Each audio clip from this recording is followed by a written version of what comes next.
Here are some photographs and video clips from the 2016 Carmel Art Festival.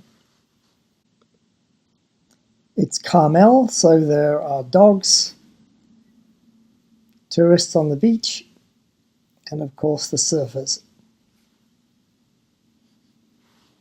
It started off as a plein air painting, but pretty quickly became a plein water painting.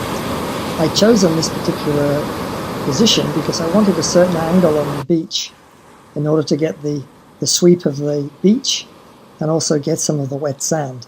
So it was a little bit of a precarious position.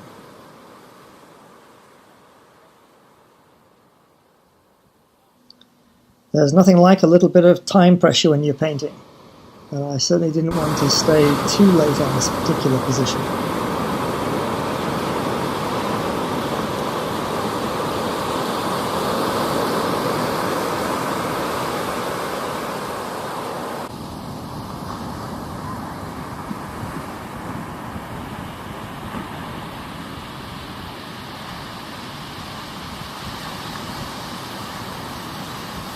I'll take you through some of the different stages of the painting so that you can see how I was thinking it through. I designed the painting as a 3-value notan structure with a dominant middle grey value, and I used the principle of spotting. Spotting adds interest to what would otherwise be a relatively boring notan design. I started off by mapping the shapes using dry black paint, and then started with the darks using relatively thin paint. At this stage, I'm mainly exploring the colors using the principle of color maps, because there's no point in going any further with the painting unless you've got the major relationships quite accurate.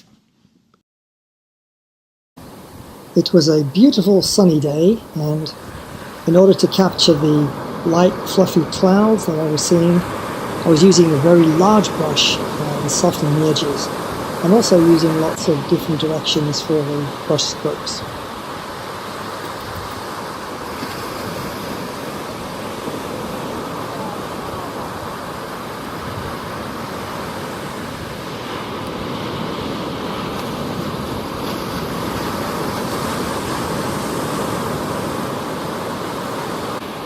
I wanted to render the people very loosely, and just as suggestions of people on the beach, because I didn't want it to take away from the overall feeling of the landscape.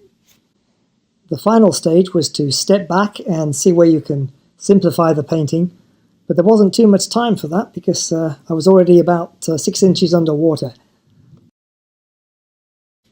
The next day we hung up the paintings at the Carmel Art Festival, and the dog came back, I think, to check that the work met his approval.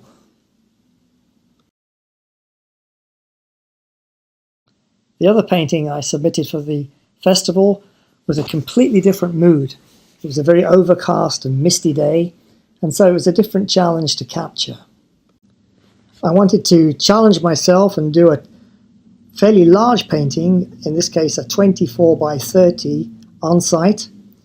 And so the equipment and setup was very important. For one thing, I had the All-Star Gloucester easel, which is very stable and handles large paintings very well.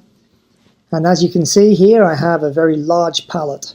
That large mixing area for me is essential, because without that, I can't mix the subtle grays that you need to be able to capture the feeling of the landscape. When you're working on a large painting like this, a 24 inch by 30 inch, it's really important to make sure that you've nailed the composition before you start. I spent almost 2 hours sitting on the beach, trying lots of different designs, working out the notan structure, where I wanted the major gradations, and also working out the detail shape design. All of that time was absolutely critical, because with any one of those things going wrong, then it would have shown up in the big painting and it would have been impossible to finish. I also did lots of small gesture sketches of people on the beach so that I could choose different groupings of people for the final composition. Again, it was best to think about that well in advance, because you have to get those darks down because once you put the lights down for the beach colors, you can't really get nice rich darks on top of them. So all those darks have to go down first. Here you can see the advantage of a nice stable easel and a large palette because of the way that I mix colors. By mixing colors this way, I find it much easier to find a good color harmony. When I'm painting on a pochade box, I generally find the palette size far too limited, and I can't seem to be able to get the same degree of color harmony that I can get by using a large palette like this.